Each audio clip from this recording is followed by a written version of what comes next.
Bayangkan satu keputusan dagang hari ini bisa menentukan siapa yang sebenarnya mengendalikan Laut Indonesia 5 atau 10 tahun ke depan.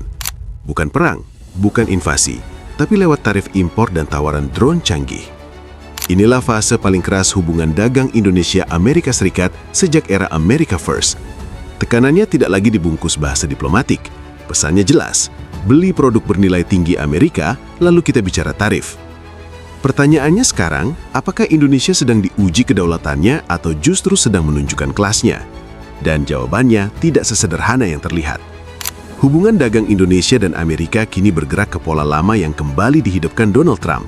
Politik dagang berbasis tekanan. Bukan kemitraan setara, tapi soal siapa menekan dan siapa bertahan. Faktanya, Indonesia sempat berada di bawah ancaman tarif impor hingga 32%. Angka ini bukan main-main. Kalau itu terjadi, sektor tekstil, makanan olahan, dan manufaktur padat karya bisa terpukul keras. Namun kemudian terjadi pertemuan tingkat tinggi. Presiden Prabowo Subianto dan Presiden Donald Trump duduk di meja yang sama. Hasilnya, tarif Indonesia turun menjadi 19%. Dan ini bukan sekedar angka. Bandingkan dengan Malaysia yang dikenai 25% atau Thailand yang bahkan mencapai 36%. Artinya jelas, Indonesia tidak diperlakukan sebagai negara kecil yang bisa ditekan seenaknya. Amerika Serikat memahami satu hal penting. Indonesia bukan sekedar eksportir. Indonesia adalah pasar besar, kekuatan regional, dan pemain kunci Indo-Pasifik. Jika Indonesia bersikap keras, dampaknya jauh lebih luas. Dan justru karena itulah tekanan ke Jakarta terasa lebih agresif. Bukan karena Indonesia lemah, tetapi karena Indonesia terlalu penting untuk dilepas. Menurut kamu tekanan tarif ini murni soal ekonomi atau sudah masuk ke permainan geopolitik? Ternyata Donald Trump terjebak oleh diplomasi lunak ala Prabowo. Donald Trump dikenal sebagai pemimpin yang keras, frontal, dan gemar berkonfrontasi. Namun di hadapan strategi diplomasi ala Prabowo yang tenang, penuh perhitungan, dan sulit ditebak, Trump seakan kehilangan ritme. Ketika Amerika Serikat menerapkan tarif 19% pada ekspor Indonesia, banyak pihak mengira Prabowo akan membalas dengan tarif serupa. Nyatanya, yang terjadi justru sebaliknya. Indonesia membuka pintu bagi produk Amerika dengan tarif 0%.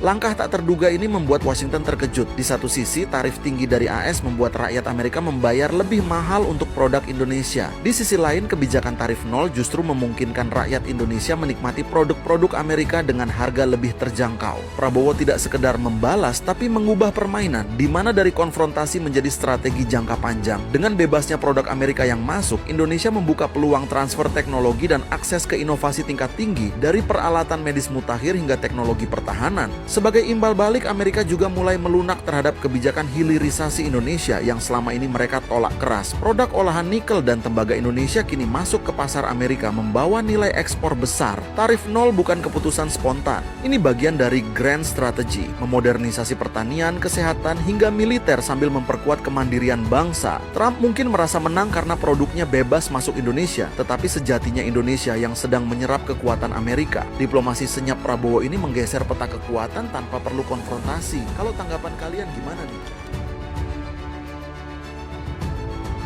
Namun disinilah ceritanya berubah drastis. Tarif hanyalah permukaan.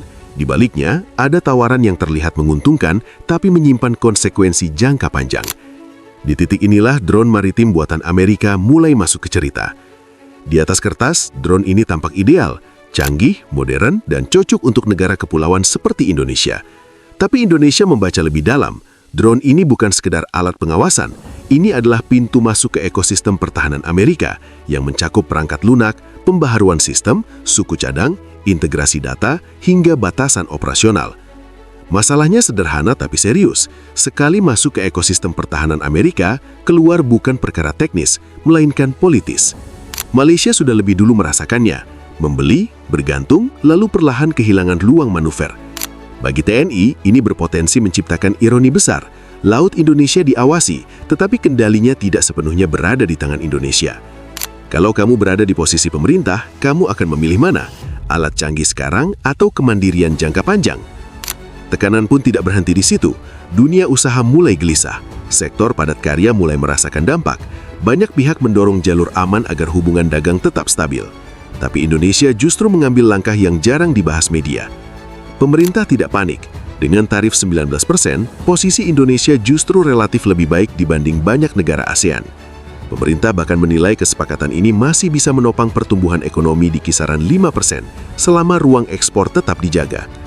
Yang membedakan Indonesia dari Malaysia terletak pada sikap strategisnya.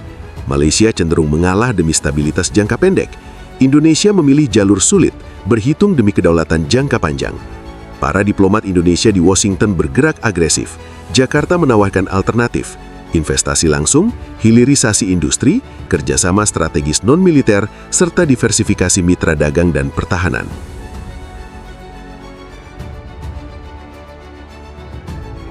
Indonesia kaya Malaysia, Donald Trump ternyata salah sasaran. Pada Oktober lalu, Amerika berhasil merampok 3.400 triliun rupiah dari negeri jiran lewat perjanjian dagang konyol. Kesuksesan itu membuat Washington merasa tertipu oleh tarif 19% Indonesia dan ingin membatalkannya. Namun ternyata Pak Prabowo sudah punya strategi cerdas untuk menghadapinya. Sebenarnya Amerika menginginkan akses yang lebih terbuka ke pertambangan dan ekonomi kita sambil mengurangi pengaruh Cina di Indonesia. Tapi pejabat Gedung Putih terlalu percaya diri. Mereka pikir dengan mengancam akan membatalkan tarif 19% cukup untuk membuat Indonesia bertekuk lutut hingga bisa dibodoh-bodohi agar mau menyetujui kontrak penjajahan yang sama seperti Malaysia. Mereka tidak sadar Pak Prabowo telah lama membaca permainan ini. Beliau tahu bergantung 100% pada pasar Amerika adalah bunuh diri, maka strategi dua kaki pun dimainkan. Sambil meladeni Trump dengan santai, Pak Prabowo menjalankan diplomasi senyap ke raksasa dunia yang jauh lebih menguntungkan dan setara. Bukan dengan Rusia atau Cina, Indonesia justru berhasil mengunci kesepakatan bergengsi dengan satu benua sekaligus. Lewat negosiasi yang alot, produk dalam negeri kini punya akses VIP ke 27 negara Uni Eropa tanpa pajak. Hal ini menjadi tamparan elegan pada Amerika dan membuktikan bahwa Indonesia punya martabat. Indonesia juga mendorong perlakuan tarif yang lebih adil, setara dengan Jepang dan Uni Eropa yang menikmati tarif sekitar 15%. Ini bukan soal keras kepala, ini soal posisi. Amerika Serikat paham jika Indonesia bersikap keras, dampaknya tidak hanya regional, tapi global. Disinilah jawaban dari pertanyaan awal tadi.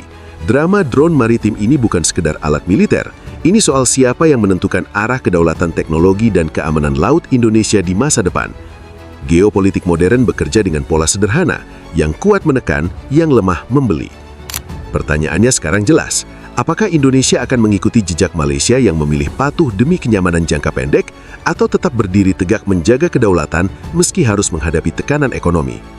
Kalau menurut kamu video ini bermanfaat, jangan lupa klik like, tulis pendapat kamu di kolom komentar, dan subscribe biar kamu nggak ketinggalan pembahasan di video selanjutnya.